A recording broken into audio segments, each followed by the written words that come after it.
Hi, everybody. My name is Brian Pitts. I'm the Assistant Director at the Latin American Institute here at UCLA. I want to welcome you to our talk today, Me duele el río, in Fleshing Territory, Body Mapping, and the Affective Geographies of Chinese Infrastructure in Bolivia's Amazon. This is part of a lecture series that we're doing throughout the entire course of this academic year, covering a couple of countries that don't get a lot of attention sometimes in Latin American studies. Here in LA, because there's not like a large Bolivian or Paraguayan community here. But also just in general, Bolivia and Paraguay are often forgotten, right? Being sort of landlocked in the middle of South America, lower populations in a lot of countries around there. And, for those of us here in the United States, a little bit less prominent in U.S. Latin America relations throughout most of their history, although not always. And so this year we put the focus on those two countries. Today's talk is going to be given by one of our very own, Duele Guzman, who is a fifth-year PhD candidate in geography here at UCLA. She holds a master's degree in Latin American Studies from the University of Texas at Austin, and her research has been supported by the Mellon ACLS Dissertation Innovation Fellowship, the UCLA Luskin Institute on Inequality and Democracy, the Society of Women Geographers Pruitt Dissertation Fellowship, and a summer graduate student research grant from the Latin American Institute. That was last summer or the summer before? Yeah, last summer. She's the author of Chinese Capitalism in the Amazon, co-published by nonprofit Bobomade and the Universidad Mayor de San Andrés in La Paz. Her work has also appeared in Gender, Place, and Culture, Antiquity Online, the NACLA Report on the Americas, and more recently, Companion to Cultural and Social Geography. Her research is in the Bolivian Amazon. And one thing I think is really cool about her work, right, is in addition to its very strong academic credentials as scholarship, she also enjoys a really strong collaborative relationship with the indigenous communities that she works on. And, it's really, I think her research is really a model for community engaged scholarship for how to do that right. She works with, in all of her work, foregrounds the knowledge of systems and relationalities that sustain life in the rainforest.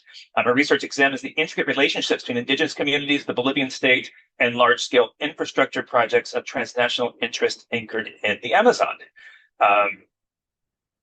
So as a historian, I have to talk about how cool her sources are. She is engaged with territorial poetry, memoryscapes, letter writing, cooking recipes, effective body mapping, ancestral medicinal syrup preparation, soundscapes, and a lot more as she gathered the sources for her research. So without further ado, please welcome Noely Guzman.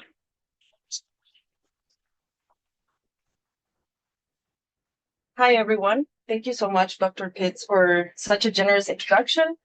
And thank you also to the Latin American Institute for the kind invitation to share some of the work I carried out in the Bolivian Amazon in 2019. It's truly an honor for me to have your attention and time here today, especially as I will be speaking about an area of the rainforest that, after nearly a decade of learning with and from it, has profoundly shaped how I exist and how I move through the world, offering me really an alternative, a second home, far from the cold, snowy volcanoes that raised me.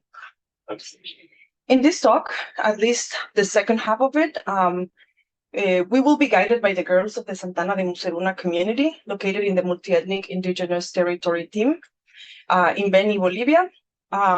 They will be taking us through their homes, their rivers, their tacos or cultivated fields, and through the sorrows and pain that surfaced during the construction of a highway by a Chinese company across their territory in 2019. The title of my presentation is Me duele el río, The River Hurts Me, and Fleshing Territory, Body Mapping, and the Affective Geographies of Chinese Infrastructure in Bolivia's Amazonia. Thank you again, everyone, for being here and for listening. And now, with the sound of the community drum, the drum that's used to call people into collective deliberation, I want to start the conversation and the presentation in the hope that we can return to that same spirit and open a conversation together at the end.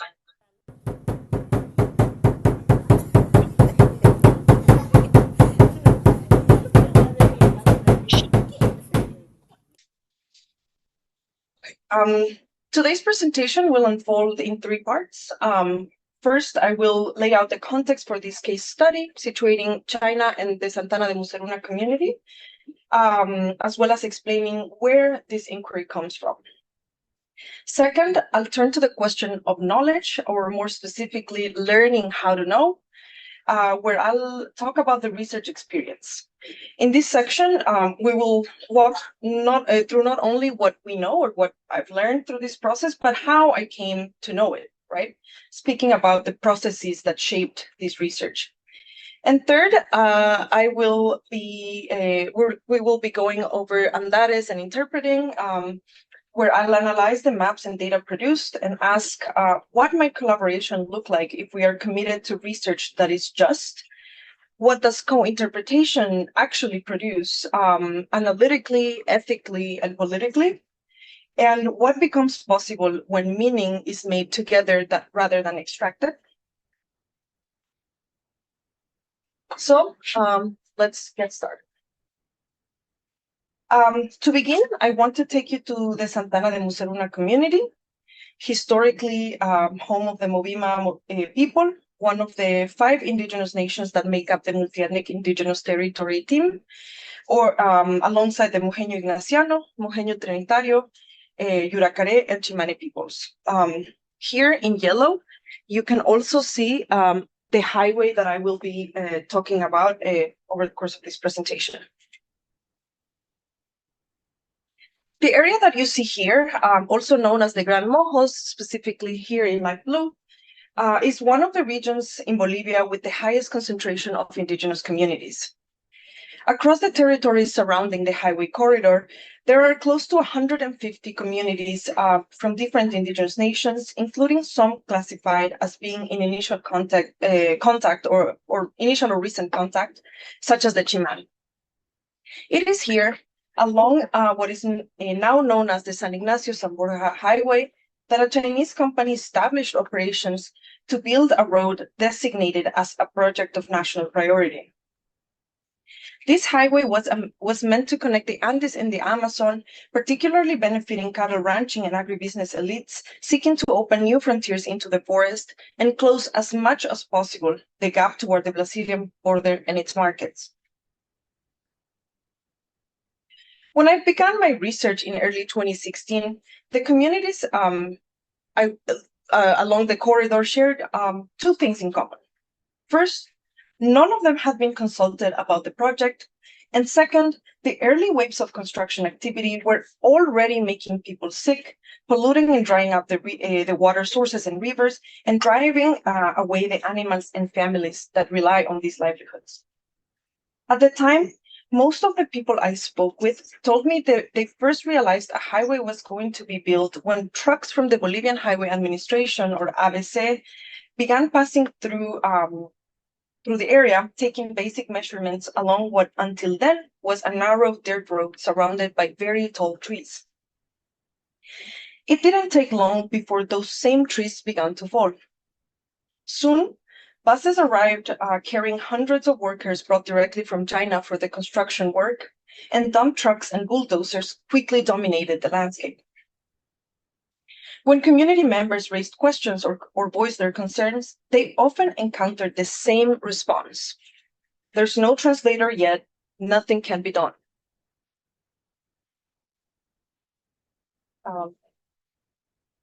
Amid unanswered questions and an increasingly guarded approach to information about China-Bolivia ties, especially as the government announced new commercial agreements and larger credit lines, the media quickly filled with alarming reports.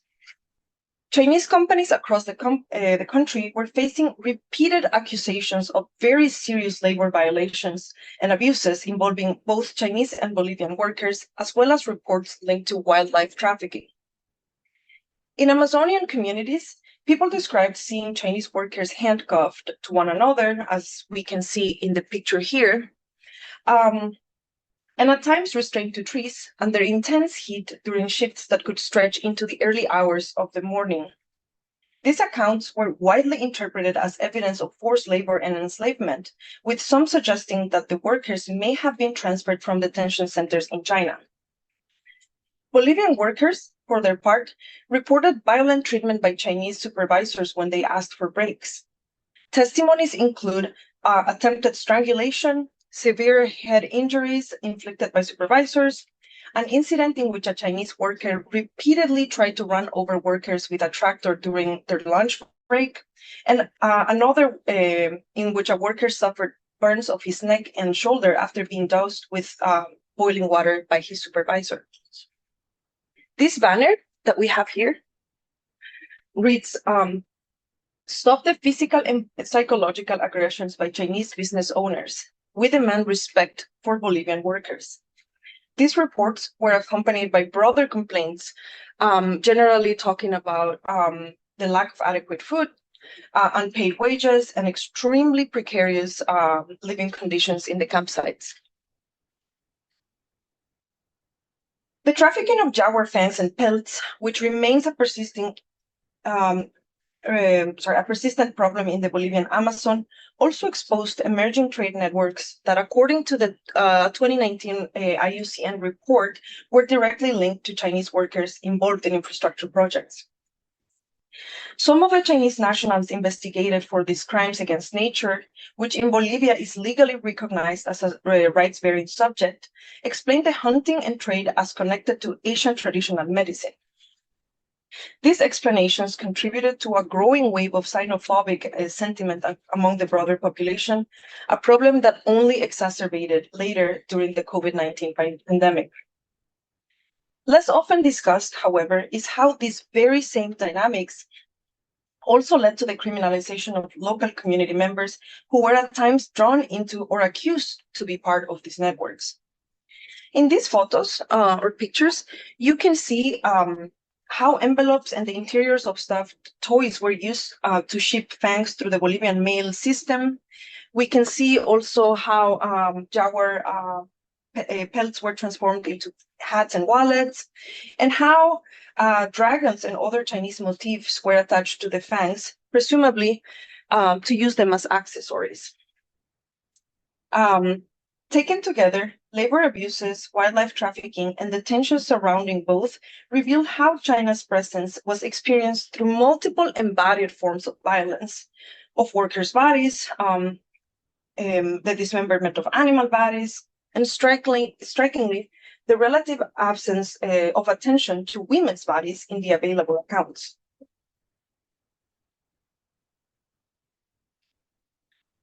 The dynamics I've just described, however, are not unique to Santana de Muceruna. Similar and sometimes nearly identical patterns can be found across many indigenous communities, not only in the Bolivian Amazon, but throughout the region.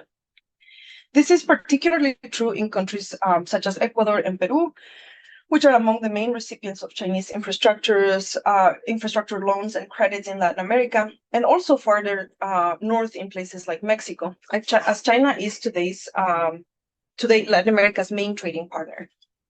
In Bolivia, research centers such as the Centro de Estudios para el Desarrollo Laboral y Agrario, CEDLA, have documented the wide reach and use of Chinese capital from mining projects to technology transfers and even military equipment.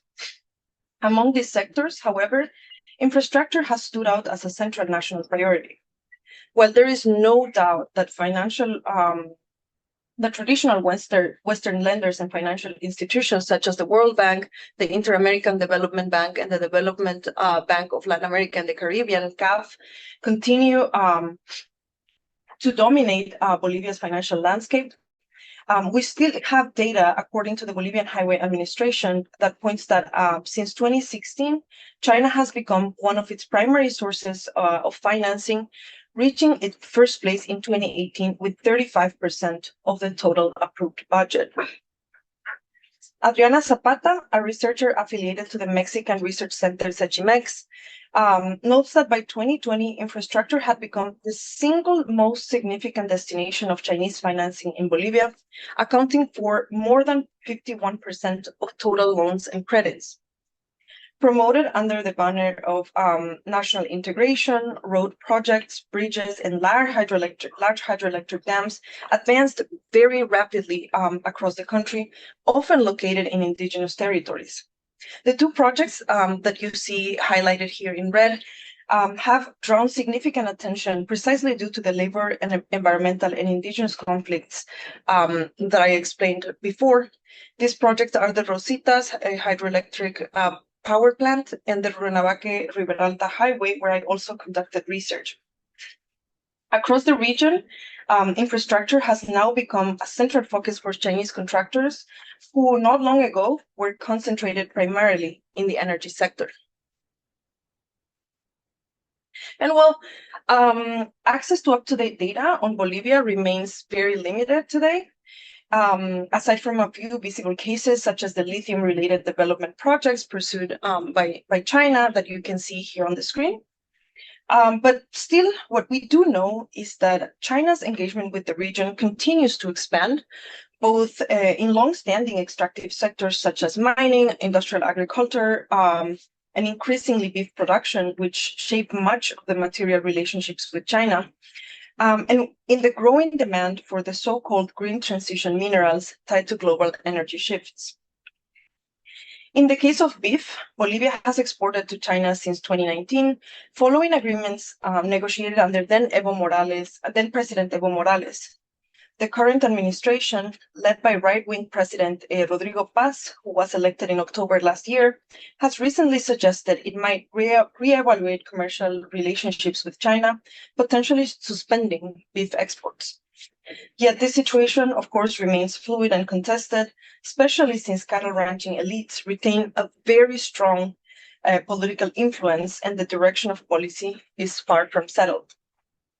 In fact, just a few days ago, Bolivia used Peru's Chancay port for the first time to export beef to China, signaling continued interest in expanding trade routes. This port, which signed an agreement 5 years ago with the Chinese giant COSCO Shipping Ports, has generated significant concern in the United States, as it's expected to become China's main logistical hub in South America. Similar dynamics are visible elsewhere in the region, especially as the Boston University's Global Development Policy Center points out, when they highlight that Brazil has signed a few agreements recently with China aimed at reducing agriculture-driven deforestation, which include the Soya China initiative, which promotes traceability and certification for deforestation-free soy for the Chinese market. Together, all of these measures that I've presented so far are framed as commitments to South-South cooperation, anti-imperialism, and to promote a more sustainable supply chains. Okay, and now that I have shown you some of the context in which this work is situated, I'd like to return to the community scale to take a closer look at this case study and the fieldwork process that yielded this research. Well, as I mentioned at the beginning, the Santana de Muceruna community is analytically generative for understanding these broader dynamics because, as we will see, many of them condense and anchor in this land. The map on the screen then reflects a perspective of those who view this territory not as a lived space, but as a kind of tabula rasa, a green expanse imagined to be or imagined as available to become whatever local elites, the Bolivian state, or a Chinese company envision it to be. And yet, this very same map also claims to be the map of the girl's home. Only its vantage point is from above, outside, and from very, very far away. For the girls I work with, however, this map feels unrecognizable and unfamiliar, because it erases and silences many aspects that are fundamental to life in, with, and off this land. For example, it erases their stories, the girls' desires, their needs, and crucially, the very existence of their bodies and those of their community. When we look critically at this kind of map, we can see that it offers a representation that is timeless, decontextualized, static, and disembodied. A view that could appear neutral, but is not anything but. In doing so, it invites us to ask what and who is missing. Questions of that sort remind us of the importance of researching with our feet on the ground, focusing on the web of relationships that make up communal spaces like those of the girls, textures that simply cannot be seen from bird's eye perspectives like that we see on the screen. Only by moving a little closer do we begin to see what is actually happening there and why it matters. Over the past decade, my friends and collaborators have shown me that the methods I was relying on, including the semi-structured interviews I was conducting to understand what was happening in their territory, were simply not enough to fully grasp their experiences. In the many conversations shared with women and girls, I began to notice that some things could not easily be named or even put into words. Se le nota en los ojos, you can see it in her eyes, is the kind of phrase that I heard often when people, and especially women, spoke about their encounters with the recently established Chinese company in their territory. De solo verlos se me eriza la piel.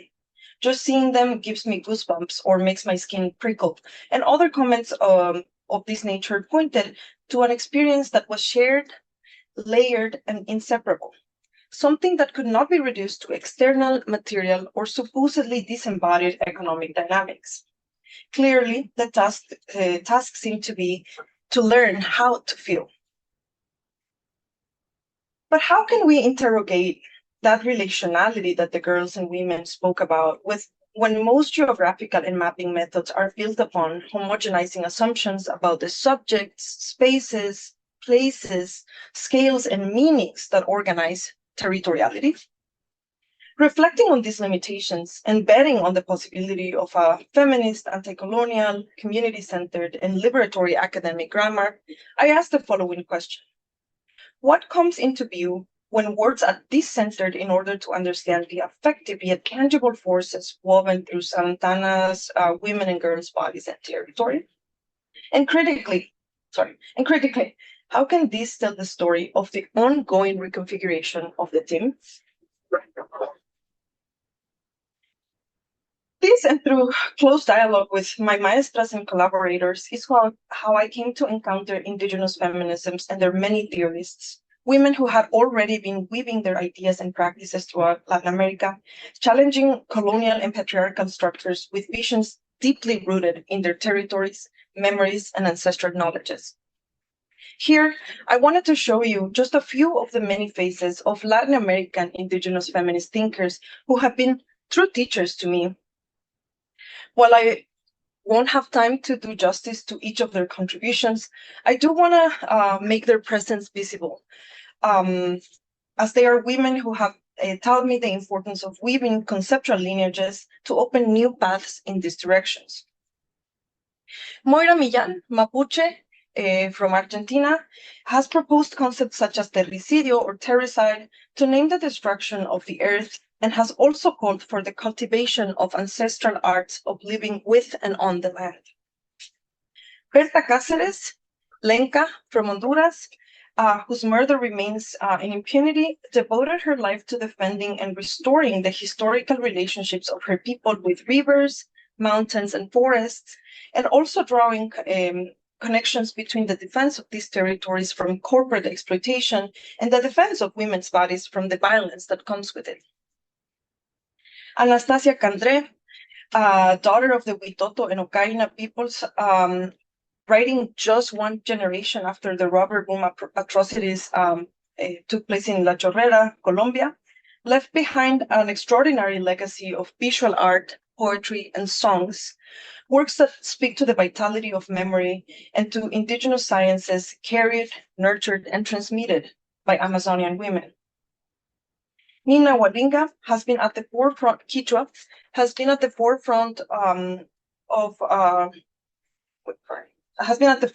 the struggle against violence against women, indigenous women, making this a central element of the Summa Causa framework of Vivir Bien, or living well, and to open legal pathways toward justice and repair that have historically been closed for indigenous women. Finally, Paulina Nosa and Victoria Inchu. Victoria Inchu is an elder from the Mojeño Trinitario Nation, from the team, the territory where I work. And she has fiercely stood up against ancestral patriarchies. And Paulina Nosa, who you see here, also from the Mojeño Trinitario Nation, who is a long-time mentor of mine, reminds everyone in communal gatherings and through her practice that the revitalization of ancestral memory around bodily healing is inseparable from the healing of the planet. Through all their conceptualizations lies the relationality of life, a notion that in some contexts is understood as land kinship. This means recognizing certain beings, such as water, mountains, plants, or animals, as relatives, as kin from whom we descend and with whom we maintain relationships of reciprocity, collaboration, respect, and care. Latin American indigenous feminisms dialogue closely with Native feminisms across the hemisphere, of course, reaching here in the North, and put forth an understanding of life as a woven fabric of interconnections where everything is related and enmeshed. From this standpoint, indigenous feminisms challenge the very subject of white, Western, or hegemonic feminisms, shifting the focus from the individual to territory and all its relations as the primary locus of life and of feminist politics. In doing so, indigenous feminisms open fascinating possibilities for reimagining what geography looks like, is, and does when it integrates more than human worlds and is oriented toward care.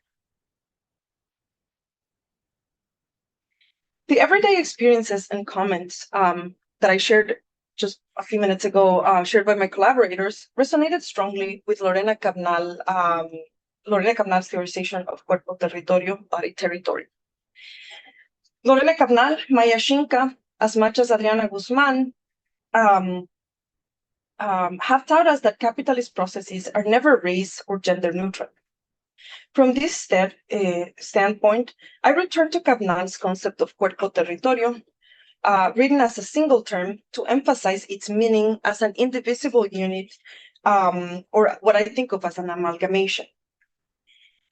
In Cabnal's words, the historical and oppressive violence exists for both my first territory, the body, as well as for my historical territory, the land. If we take this seriously, then attending to indigenous women and girls' specialities, the places they inhabit or avoid, and the ways they move through them allows us to understand the production of space as something far more than a point on a graph. And taking this perspective into consideration opens up spaces that carry with it ways of being in the world. Understanding cuerpo territorio, or that cuerpo territorio intimately ties the physicality of the land, the tangible marks of the colonial, capitalist, patriarchal practice of empires, and the most sensitive fibers of our bodies, I invited my collaborators to map. This was a form of enacting and taking seriously what it means to engage with indigenous communities, not only as subjects to be analyzed, but also as producers of theoretical knowledge. The considerations I just mentioned, however, might not initially seem directly related to mapping practices to everyone. However, for those whose lives and ways of being in the world are deeply influenced by territorial dynamics, integrating these aspects is fundamental, crucial.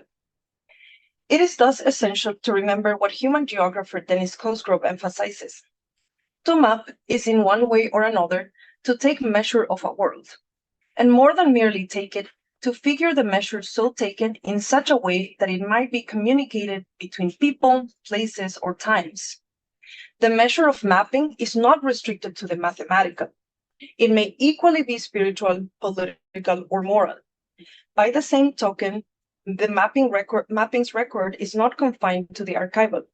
It includes the remembered, the imagined, the contemplated. And now to draw a map of the dynamics I was trying to make sense, I recalled anthropologist Nancy Shepherd Hughes' words, which guided me in this largely uncharted terrain in geography. She states that seeing, listening, touching, recording can be, if done with care and sensitivity, acts of fraternity and of sisterhood, acts of solidarity. Above all, they are the work of recognition. Not to look, not to touch, not to record can be the hostile act, the act of indifference and of turning away. But well, I feel like I have now covered a lot of the theoretical components that went into this project, and I wanna now take you through the protocols I employed in the process and the prompts that were used to evoke the mapped features that are coming. I proposed 5 main questions to my collaborators who participated in the body mapping workshop, which, by the way, lasted about a little bit over 4 hours, and incorporated their edits and comments and suggestions before the actual workshop. While I won't be able to go through each instruction in detail, I did want to show what the protocol and mention that the protocol involved these 5 main stages and was guided by prompts invited participants to draw their bodies and what they carry, mapping lived spaces and how they inhabit them, marking tensions, feelings, and desires they experience, interpreting and reflecting on what the body reveals, and finally, a collective reading of these embodied maps. So after introducing the topic, after the communal authorities, of course, welcomed everyone into the space, I posed a little bit more complex version of these questions, but the questions were, what does my body hold? What are the important spaces I inhabit? Where do I feel it? What hurts or needs change? And what do our bodies say when read together? And okay, now having covered that, I think we can move to the analysis, the third and final part of this presentation, which I call Andares and Interpreting. Andares is walking.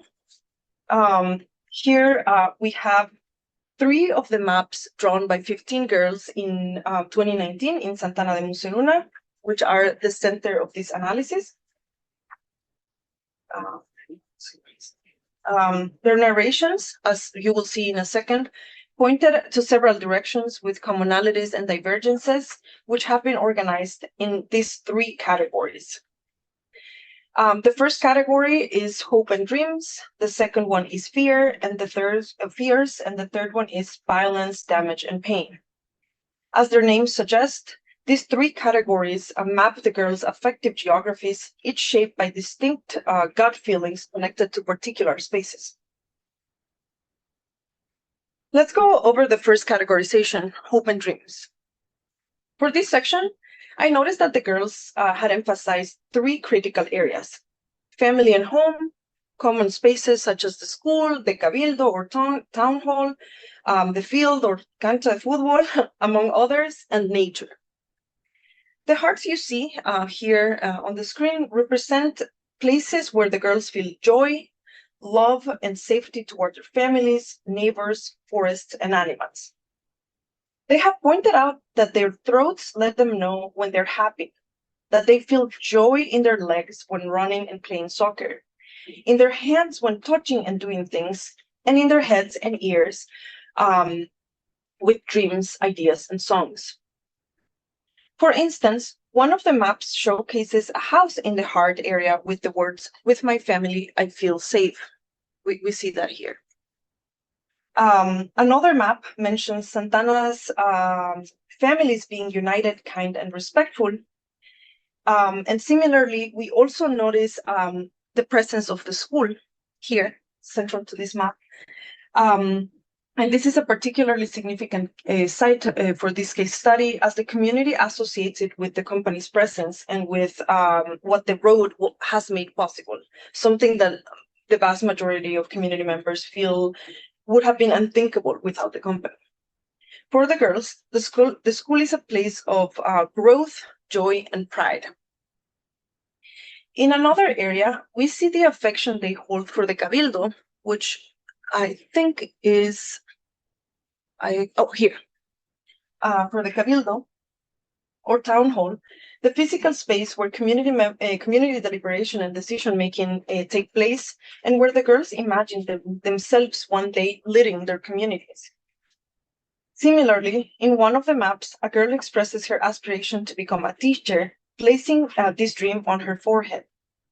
By examining bodies in and as spaces, the girls reveal with quiet but powerful clarity their agency in naming what matters to them, even when doing so means subverting the perimeters and normative geographies set by those in power.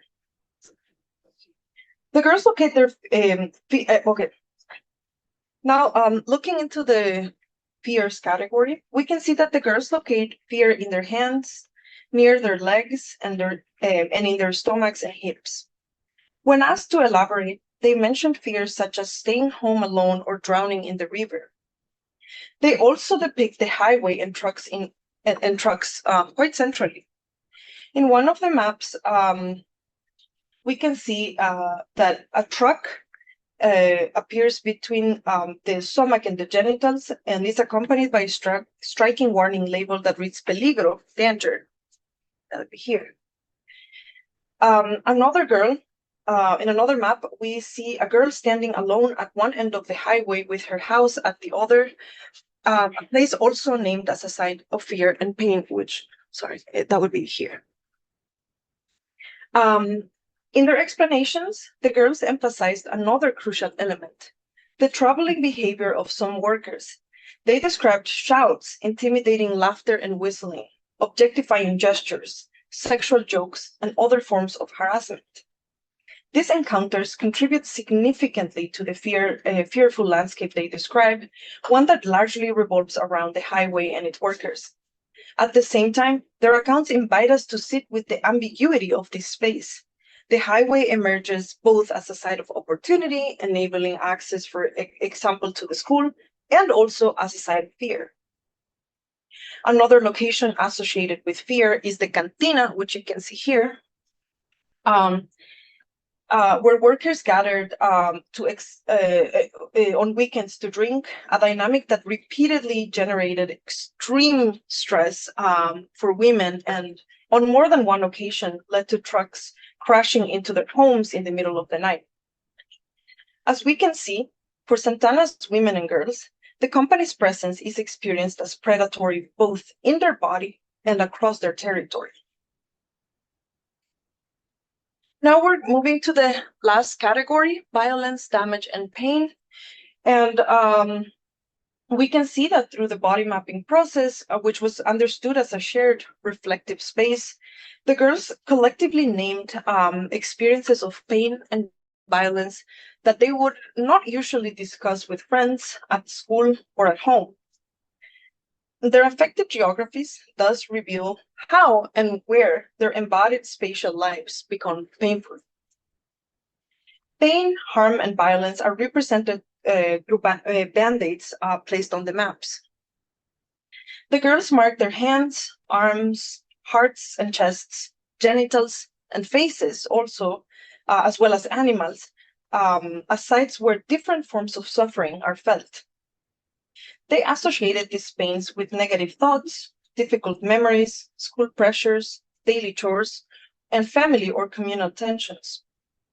They spoke of feeling both pain and shame in their cheeks, the cheeks where sometimes their parents would strike them if they behaved in a disrespectful way.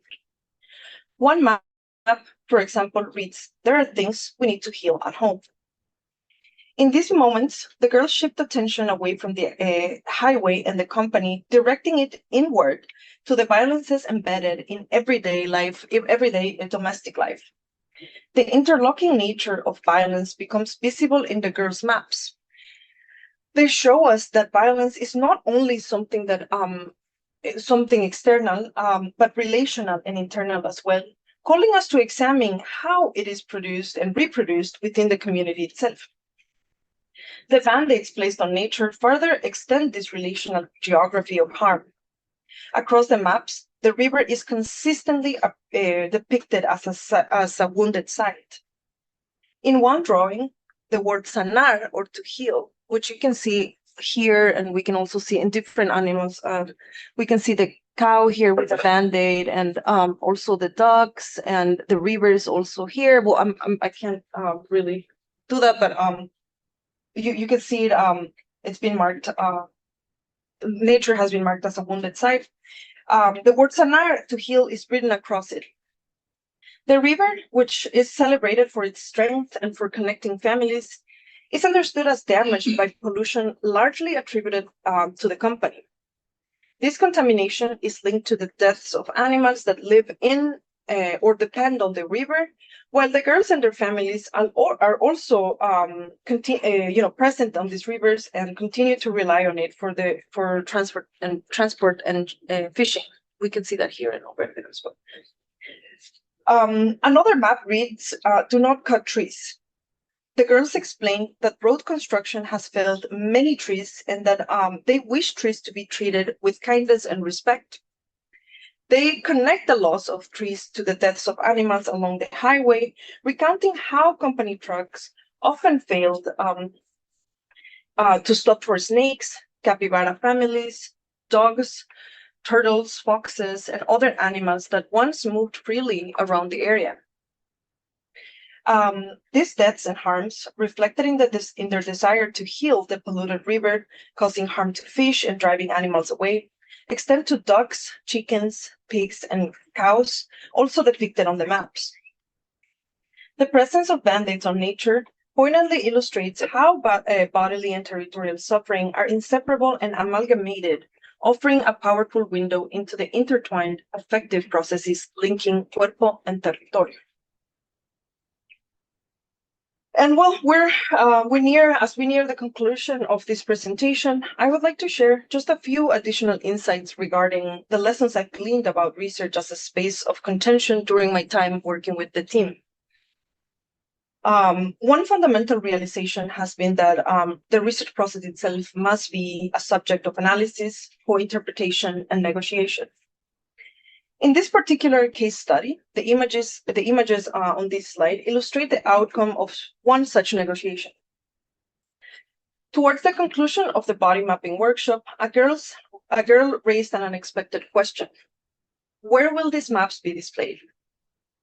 When I responded saying that the maps weren't intended for public display and were meant for the community itself, the girls expressed huge disappointment and their desire to show them somewhere else. Reflecting on this moment, a few months later, we organized an art gallery exhibit in La Paz, Bolivia, where the girls' maps were exhibited for a few weeks, providing the recognition they desired to have. Unfortunately, due to travel constraints at their ages, they are 6 to 12 years old, they weren't able to inaugurate the exhibit themselves. Though, of course, we took measures to ensure their concerns, names, and intentions were acknowledged and addressed. And so we have arrived at the end of this presentation, and I hope the case I have shared today has offered you, as it has offered me, a small window into how the geopolitical dynamics that are far more visible today than in 2019 here in the US unfold across various and different scales in really tangible ways in other latitudes. At a time of reconfiguration of the world order, when the sovereignty of Latin American nation states is being tested by renewed hemispheric ambitions and an intensification of threats associated with the brand new Down Road Doctrine, it becomes crucial to recognize how these dynamics leave profound marks, not only ecologically speaking, but also on the intimate, affective, and embodied dimensions of life. For me, one of the most important lessons from this process has been to visualize, that is to literally make graphic, how territorial relationality becomes embodied, something that is often transmitted through oral histories or lived through everyday experiences and practices. I came to understand, crucially, that where and how happiness, fear, dreams, and violence are felt is not separate from space, but rather constitutive of it. And that insight, I think, invites us all to rethink the theoretical and methodological frameworks from which we try to make sense of the social realities we are a part of. Through these maps, the girls have painted an accurate portrait of ecological change, labor abuses and violence, narratives that unsettle dominant portrayals of them as either passive victims or selfless fighters or uncomplicated beneficiaries of development projects. The embodied dimension captured in these drawings, moving beyond binaries like outside and inside, material and subjective, or emotional and rational, allows us to grasp Camnal's notion of cuerpo territorio with intimate clarity. Today, I am carrying these lessons forward into my doctoral dissertation. While I'm focusing on a completely different topic, really, it definitely builds directly on the processes I've shared with you today. The team, the territory I work with and I've been working with for a decade, is now the first autonomous indigenous Amazonian territory in Bolivia with its own government, and which is a development that was made even more urgent by the experiences of dispossession and abuse that communities faced in relation to the company and the highway, among other pressures. In my current work, I continue to think with the framework of cuerpo territorio, this time exploring how forest plants act within the body to heal and how these practices generate powerful spaces of autonomy, spaces that don't need state funding, hospital construction, institutional recognition, and don't ask for permission of anybody to be enacted. I hope that in the not too distant future, I have another opportunity to share that work with you and to show you how the territorial relationalities that the girls speak of here are not only ways of understanding and relating to the world, but also constitute very effective strategies of territorial governance. So yeah, thank you so much.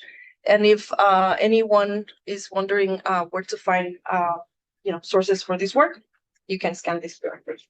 Thank you.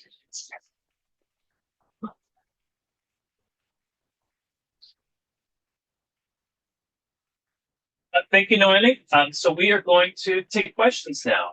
Why don't we start with trying to maybe we have several on Zoom, so maybe we can alternate between this room and between the Zoom room. So do we have any questions from the in-person audience? Good. Thank you so much for this excellent talk, Noelle.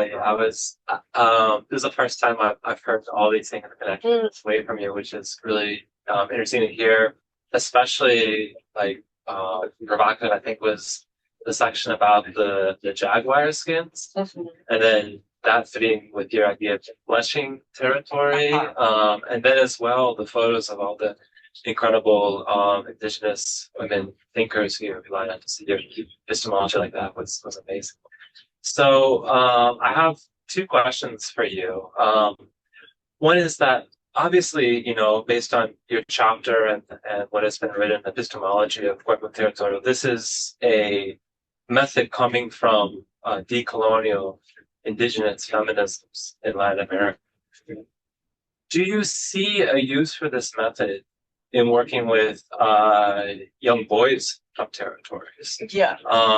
So that's the first question. And then the second question would be one of what I guess for me, something that I've wondered about this method is that it does seem to focus on individuals' bodies, and thinking of the territory as a collective body.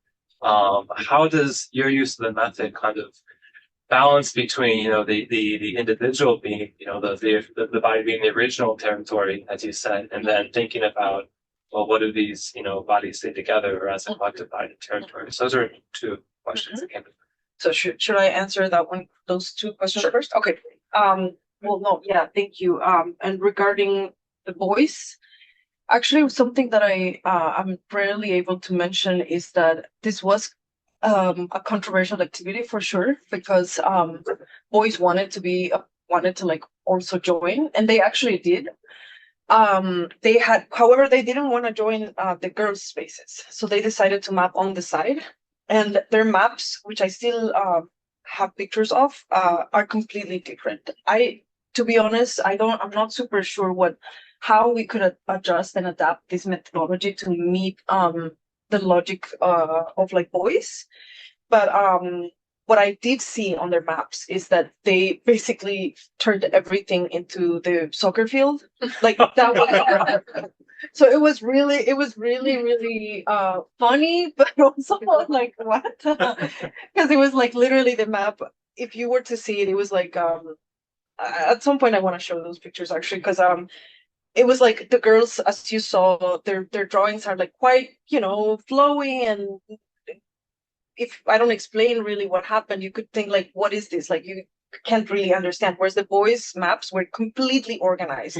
They actually went out of their ways to like find like straight elements that they could use to like trace straight lines. They included the soccer, they included a few animals. Actually, animals that they saw that would challenge their masculinity. So for instance, they included a lot of them included the jaguars because it's an animal that they respect significantly, and it's a great honor for men if a man kills or like hunts protects the community from a jaguar. That person even used to receive a different name from that moment onward because it's a huge honor, right? It's a very respected animal in many areas known as the like the owner or like the owner of the rainforest, right? So yeah, it was a very different map. And regarding the collective versus individual, I actually, for pedagogical purposes, the groups had to work with one map, but they actually shaped the bodies. The mothers, for instance, they ended up drawing very different bodies, emphasizing different areas. But while yes, there's one body that's being used as the canvas, it definitely felt like a collective space, especially as women and girls negotiated a lot what was going into those maps, right? Like, for instance, the mothers did not need to negotiate too much to place the houses on their shoulders. All of them did that. Like they were like house on the back's shoulders because it's a weight that we carry all the time, right? And it was really interesting to see that consensus and like how they were discussing the features going up that were going to be mapped. So, I mean, I wouldn't necessarily, I think while the drawing is individual or you have one body, I wouldn't necessarily see it like as like an individual thing. I actually think it facilitates a very, very collective space. Yeah. But I mean, it would be interesting to test it. Thanks for your questions. So I'm going to zoom now. I have a question from Juan Jose Martinez, asking if the Bolivian state itself has historically been functioning as a colonizing, oppressing straitjacket for indigenous autonomy. How do we avoid framing Chinese infrastructure as the primary problem and instead confront the state's role in systematic territorial dispossession? Yeah, I mean, I definitely, that's a great question. I forget the name of the person, but that's a great question. I would love to discuss it more, either on a meeting or via email. I definitely think that to a great extent, like we can't blame entirely the companies. We are a sovereign nation with a sovereign state, and the Bolivian state definitely has a huge responsibility into how these dynamics played out. As a matter of fact, Chinese finance came to the country and adopted and very much adjusted the country's agenda.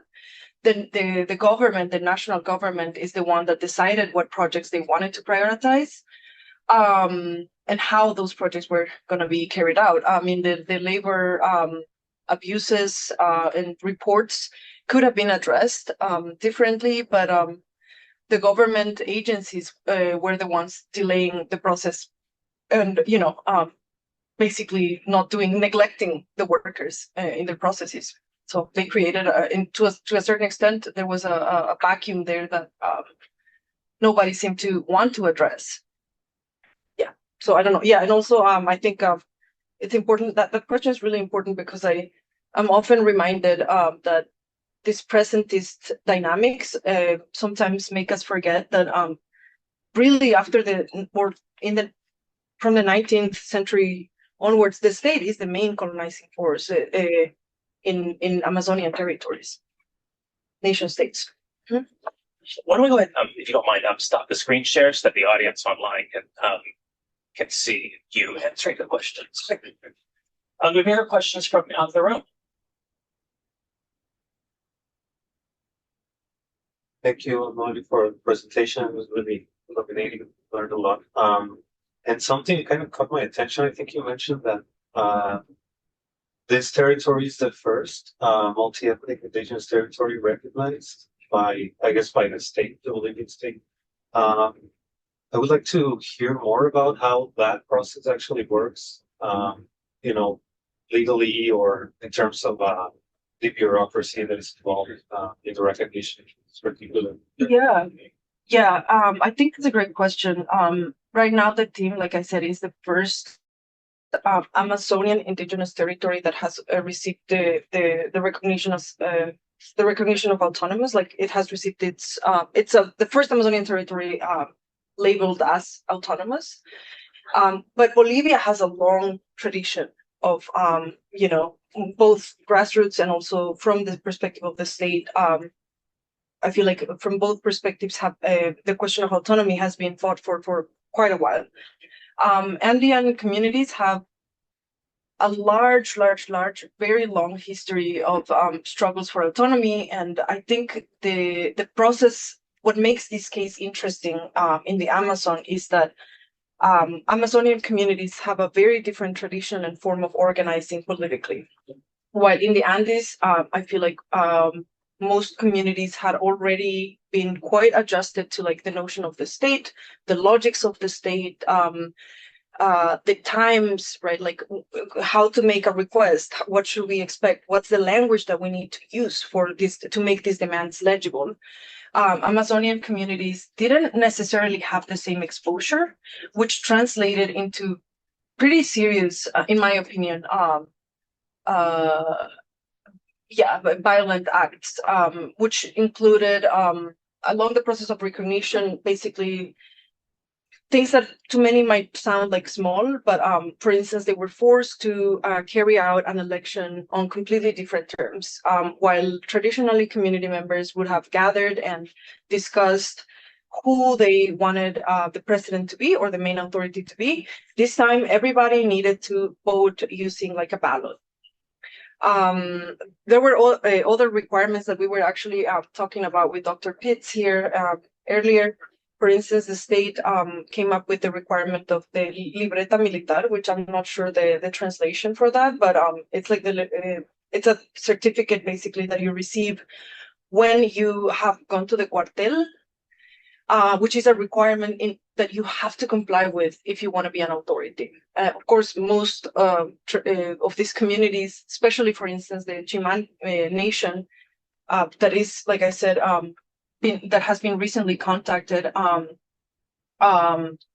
course, they don't have a libreta de servicio militar, and that has posed many challenges. It has led to using alternative means, to become eligible, to be legitimate, to be eligible as a legitimate authority. And it has also, and we have also seen this through, like basically the invalidation of traditional ways of doing things, right? What are the traditional values? How our process is conducted? The indigenous communities, deliberative processes usually take a long time, days, really, like 3-4 days. You're talking and talking and talking until you land a conclusion, and it's a very important process that you need to sit with the discomfort sometimes of like being there because there's something that's unresolved, but that in that circularity is being addressed. But of course the times of the state are completely different, and communities had to adhere to those logics. There's like several more instances. One of them, a super controversial one, is the Certificado de Ancestralidad, the certificate of ancestry that the plurinational state paradoxically required from indigenous territories if they wanted to be eligible for to be autonomous. And this was a really discouraging and disappointing process, in my opinion, because essentially it sent a bunch of external experts to confirm that the communities living in the rainforest were actually indigenous. So you had a bunch of anthropologists living in the rainforest seeing like, oh yeah, they do actually speak a language. This is a real language kind of thing, or digging, seeing how women, worked with ceramics or weaving and like, or listening, asking everyone, do you have the stories? Like, can you tell me traditional stories? In processes that are, in my opinion, violent, frankly, and extractive, and that are kind of also counterintuitive when it comes to thinking about the plurinational state and its principles and the principles that really founded it. So yeah, I mean, that's a longer discussion. I'm happy to expand later. Thank you for your question. On Zoom, we have two questions from Jennifer Uribe, PhD candidate in the Department of Sociology here at UCLA. So first of all, said, what a fantastic project, and thank you for your research. First question is, I was wondering if you could say more about participants' relationship to dreams and contemplation. And the other question, also curious about your data samples, specifically children age 6 to adults age 20. Do you have a finding that jumped out about the age spectrum? The way, like the mothers, I'm gonna go with the second question first. That jumped out about the age exposure. No, I mean the girls basically spontaneously formed their own groups, and the adult women formed their own like separate groups. I chose to focus on the girls' maps because the adult women were using a lot of the traditional language that they had already learned from the company, and like they were using legal language. And I thought that the girls' maps, and I think for the adult women themselves, this was like a really impactful moment to see the girls speaking in their own terms about these things that matter and why they matter, right? So I thought it was really rich in terms of like this like more organic, way of understanding relationality that the maps were completely different in terms of how the adult women narrated their maps. They had a very different agenda. They were talking about rights. They were talking about compensation. They were talking about labor abuse. They were like talking about, oh, my husband hasn't been paid, or my husband has been working for like almost like 18 hours nonstop.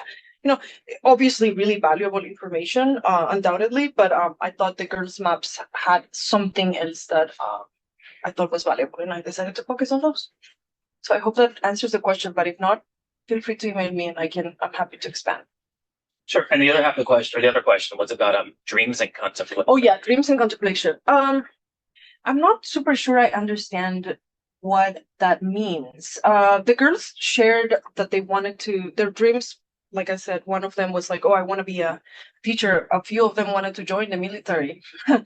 They didn't map those things, but they mentioned afterwards. A lot of them just talked about being in the community, being just like caring for their animals and their land, and becoming the authorities for the women's organization.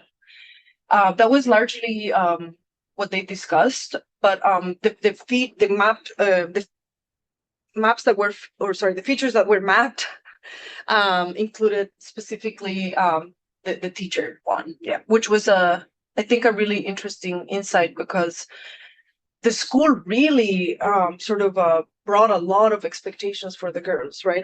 They were dreaming of also learning and being able to teach at some point in their own language, the Movima language, unfortunately, doesn't have a lot of speakers currently. So those were, aspirations that they had. Excellent work. I'm so proud of you. So I'm an epidemiologist, so in public health, I'm thinking about, we think of body and how all these social and structural stressors actually embody how they change, like produce mechanisms such as inflammation that can lead to many different diseases. Have you thought about extending this framework to connect body to health as well? Have you heard the people talking about their health, either individually or collectively, and how these stressors, violence, fear, exactly translate into physical, tangible? Yeah. Yeah, actually, that is a really, I love that question because to be honest, it wasn't at all part of what I was thinking about when I started working with Cuerpo Territorio. But actually, for my dissertation, in the process of examining what governance, autonomous governance should look like, women healers, but in general healers, I'd say. But because I had already like worked with women in the past, I feel like I had built a stronger rapport with women. So the women healers expressed that, these are health issues, that they were really concerned about their health. So they put at the front and center the question of healing. And precisely a lot of the things that you're mentioning were brought to the table, right? Like they would emphasize, oh, we need to care for these forests because this forest provides us with the plants that we need to heal. When we and I actually I will be one of my dissertation chapters is not quite like a chapter that would, I don't know to what extent it would be like a medically accepted chapter, but or accepted by like medical standards, traditional medical standards, but it precisely grapples with the question of health, inflammation, suffering, and the intersection of all those things as a result of dispossession. Because even though now the territory is autonomous, dispossession has not stopped, right? It's now more a question of who's handling this dispossession and what's acceptable and what's not acceptable, depending on what benefits it may or may not bring. So, so yeah, it is a fascinating question. I have been trying to read and learn more about like the more like medical perspectives. I actually am reading a little bit of medical anthropology.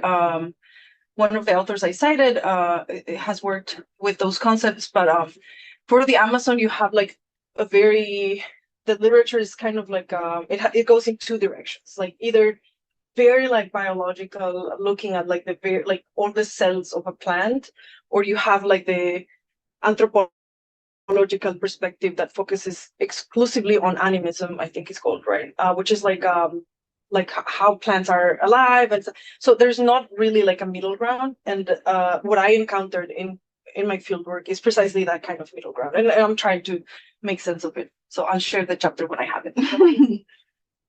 Okay, we have one more question on Zoom from Jordan Packer. You mentioned that you've been working in this place and community for about 10 years. I'm curious how your collaboration has changed over those years and how you've managed to build trust, build relationships, maintain connection. I'd love to hear more about your methods and approach to this work in general. Thank you. Yeah, thanks for the question. Yes, it wasn't easy at all. In the beginning, I definitely didn't have that many like access was definitely super different. I was very lucky. I met Paulina Nosa, who is a mentor for me, really. She's taught me, I really cannot express. I think I am who I am today to a great extent because of her influence. Um, and I had a really strong bond with her from the very beginning. And she trusted me, so she was really generous and really led me and vouched for me multiple times in different ways. I lived with her for several months in her own home. She's definitely also healed me a bunch of times because she's a healer herself. Um, and I feel like I was very young when I started this work, or I guess younger. And I think that also made it easier because community members could tell that I didn't really, I wasn't there. I wasn't going because I was part of a corporation or anything. I was working originally the way I met Paulina and her territories because I was working at a nonprofit, Powamade. And through community projects, basically my role was to understand what communities needed and translate them and work with them to translate them into potential funding proposals. So that space was really effective in like building a connection, and there was a very rich dialogue that happened there, and that then later on translated into field visits, and like then staying 1 month and then staying more months, and then and then the dissertation, and then by the time you blink in the blink of an eye it's a decade. So yeah, I've learned a lot in the process, but it is definitely something that takes time, that it's not easy, that should not be romanticized, because even though I'm obviously sharing the beautiful parts of it, I will also say that there are real tensions that not always that navigating conflict and disagreement, and also the many other elements that move around territories. Territories are everybody wants to be in indigenous territories for different reasons. Corporations want to be there, nonprofits want to be there, anthropologists want everybody wants to be there. And it's a very disputed space, which makes it a very tense one. But yeah, I think every day, like, showing up when it matters, being consistent, being respectful, understanding, and not, I would say the key is not trying to go in with the agenda of like, oh, I'll do XYZ things, but rather like just, learning as you go, understanding that learning has a different temporality. I wanted to ask a question. So I was wondering if you could talk a little bit more about the ways in which the communities you work with, do they tend to like envision, like when you think about like the highway, right, what changes that it's brought, do they tend to envision sort of the antagonist, the adversary as being the Bolivian state or as being the Chinese companies, or is it both together? Then I'm also curious about sort of the way they conceptualize Chinese companies and their workers as well. Like, is it in this sort of just like this sort of like anti-capitalist sort of perspective, or they're also sort of anti-Chinese and sort of like sort of racial stereotypes about Chinese people in there as well, and how is that framed? Well, this to talk about the second question. Yeah, I mean, community members, I don't think they see them or reject them from an anti-capitalist perspective. I think it's most of the men who have worked in the companies, who a few of them were able to actually, after like years and years of like, protesting and stuff, they managed to get a job in the company. I think they would say that there's a huge cultural difference. I think at the same time, many of them have expressed a lot of sadness and solidarity toward the Chinese companies, or sorry, workers, especially because the Chinese workers were living in terrible conditions most of the times, right? They would see community members, they can go back to their homes, they can, they are working in their communities at the end of it. They are eating the food that they have always eaten, right? This is their weather and stuff. Whereas the Chinese workers really, really suffered through the process. However, simultaneously, they were seen as, like capataces, right? Like I'm blanking on the word, but it's like people who were oppressing them. I don't know if because there was a direct association between them being Chinese and the oppression and the violence, but it definitely, the language barrier made a huge difference in when it came to like navigating negotiations with the company. I would say that was a pretty central element, though at the same time, I wouldn't necessarily blame everything on the lack of translation. The workers had a very specific agenda, like the Chinese workers had a very specific agenda. They had timelines, and the Amazon, that area of the Amazon is actually a swamp, like a wetland, sorry. It was a not very forgiving weather. The soils were really hard to work with. They would make progress one day, and by the next morning, the rain would take it all, like literally everything would be destroyed again and again. And I was able to see over and over again how they were extremely frustrated. But yes, so when it comes to like specific ecological and labor violations, they would blame the state. But in everyday life dynamics, I'd say the company. And regarding the first question, wait, sorry, I forget the question. What was it? That was the question. Oh, That yeah. was the first part. That was it? Okay. Yeah. So. Any final question here from anybody else in the room? Can we do a final comment from someone on Zoom? Alejandra Guzman Narvaez. Good afternoon. This is not a question. I would simply like to extend my greetings to Bolivia and express my sincere appreciation to the speaker for such an insightful and enriching presentation. No. Thank you for creating this space for learning and exchange. Thank you.